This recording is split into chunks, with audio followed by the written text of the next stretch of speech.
Welcome to the Collaborative. I'm your host, Sydney Walker. Today we are joined by Joon Lee. Lee is a staff writer for ESPN, covering baseball and general sports features. He previously worked for Bleacher Report and BR Mag, where he interviewed sports and pop culture figures. He has had bylines featured in the Washington Post, The Ringer, and SB Nation. So thank you for being here. Thank you for having me. I appreciate it. First up, we have Sid's This or That. So first, beach or mountains? Mountains. Hot dogs or hamburger? Hamburgers, 100% of the time. I read you were a Star Wars fan. So Luke Yes. Skywalker or Darth Vader?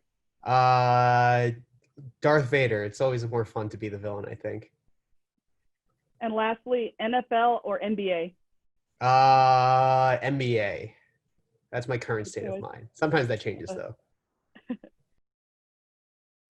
So in high school, you ran a YouTube page that discussed reviews of gadgets, smartphones, tech accessories, and more. How did you end up discovering sports? Yeah, I mean, so I grew up in the Boston area, which is where I'm currently hanging out with my family. And so, I went to school, I went to high school and elementary school in Boston through like the mid 2000s. And, I lived a 30-minute walk from Fenway Park. And so just in that time period of living in Boston, I think it was kind of impossible to not fall in love with sports, just given the success of the Red Sox, the Patriots, the Celtics, and the Bruins. I was fortunate enough in my childhood to see all four major sports teams win a championship, which I don't think most people can ever say in their lifetime. And so I got really, really spoiled in that regard. And so sports was just always something that I loved. And so I think when I figured out by the time I got to like late middle school, early high school, that like having a baseball career probably wasn't going to work out for me. I think a lot of sports writers say this, but like the next best thing was kind of covering it and writing about the game. And so I just kind of pursued it as much as I can. I did the student newspaper in high school, wrote about sports there. And then I did a lot of blogging on the side as well, on top of my YouTube stuff. And so I had an internship at the Boston Herald when I was going into a junior year of high school. And so I worked there for 3 summers and, just help out around the office and take calls. And, eventually I kind of got the opportunity to start going to games and helping out some of the other reporters there and transcribing interviews after games. I go into the locker room, kind of collect quotes from the Red Sox players and stuff. And that kind of got me a lot of experience and just a lot of exposure to pro sports, I think, really, really early on. And by the time I got to college, I kind of got to a place where I was like, okay, so I'm either going to focus full time on this YouTube thing, or I'm going to kind of put all of my energy into pursuing sports writing. And so I decided to kind of put all my energy in sports writing, just kind of kept blogging and doing a lot of that stuff, and working on the student newspaper through college. And I was, fortunate enough to just get a lot of freelance opportunities that eventually got me my job out of college at Bleacher Report. And I was at BR for 2 years, a little over 2 years. And then I started ESPN April 1st of last year. And that's where I've been since. And you mentioned these internships you had, and the Washington Post being one of them, which is a big accomplishment for any writer. What did you learn about yourself during that internship? Yeah, it was, I mean, I learned a ton that summer, like even beyond just kind of work stuff. I think I got to see exposure to so many different sections. It's such an incredible newspaper and such an incredible institution.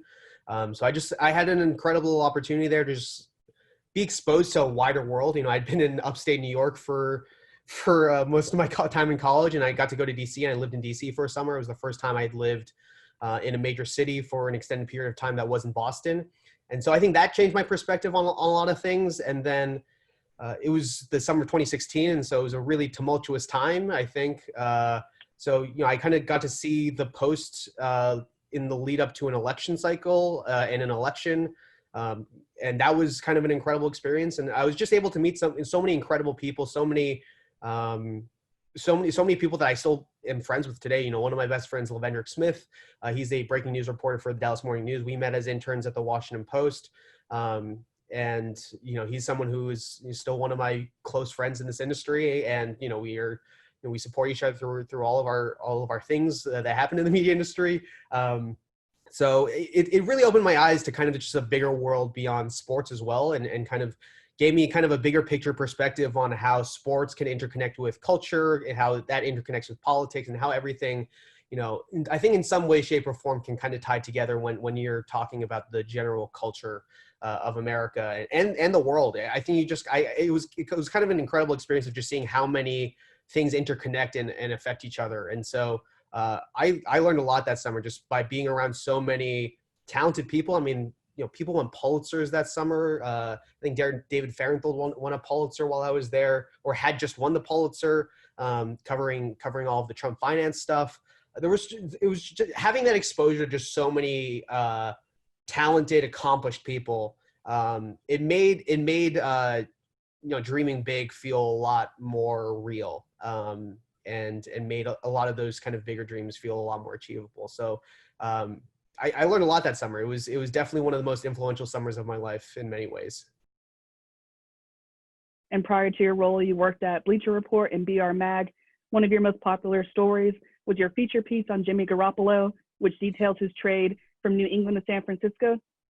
Can you walk us through what went into that piece and how you put a pop culture spin on it? I grew up a Patriots fan. Jimmy was someone whose career I was following for a long time. And there was just so much buzz around Jimmy and what had happened with Bill Belichick and Tom Brady and all that stuff. And so I knew that there was a story there. I was just very, very curious about kind of what went down and who Jimmy was as a person. He had just gotten traded to San Francisco, and nobody really knew who he was besides the fact that he was like an extremely handsome dude, pretty much. Like that was kind of the only thing that he was known for at that time.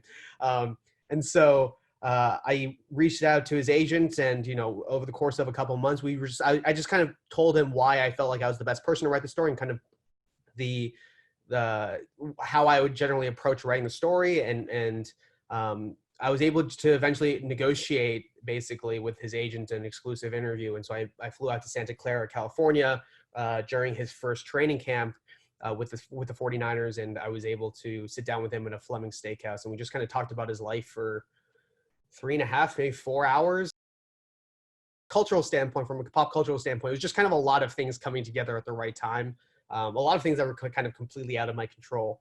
And so, there was just kind of a lot of things happening there. And so I just generally kind of especially in retrospect, I felt very fortunate for everything the timing on all of that, because there was a lot of competition from what I understand to get Jimmy exclusively. I think Sports Illustrated dropped a story on Jimmy 2 days later. I heard that GQ was trying to get Jimmy, and I was somehow, lucky enough to land the exclusive with him. So, it's been a story that I've been extremely proud of for a lot of different reasons since then, I think.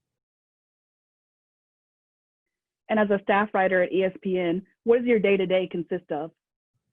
It changes on a day-to-day basis, which I think is the exciting part about the job. I wake up some mornings, I just have no idea what's going to happen, and then I'll end up with a crazy busy day, like some sort of breaking news will happen, or my editor will message me or email me and be like, hey, here's a story that I think might be good for you. Like, can you chase this down today? Can you call somebody, whatever. That's kind of the exciting part about the job.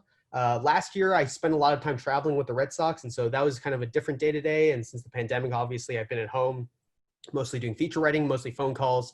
And so it really changes on a day-to-day basis. What I think is kind of the exciting part. There's not really a set routine, and I'm kind of working on a variety of projects at any given point. And so I think that's kind of the most exciting part about this job, is that like some days I'll wake up and I'll have no idea what the day is going to look like. And some days I won't do anything, right? Like some days there's not a whole lot going on.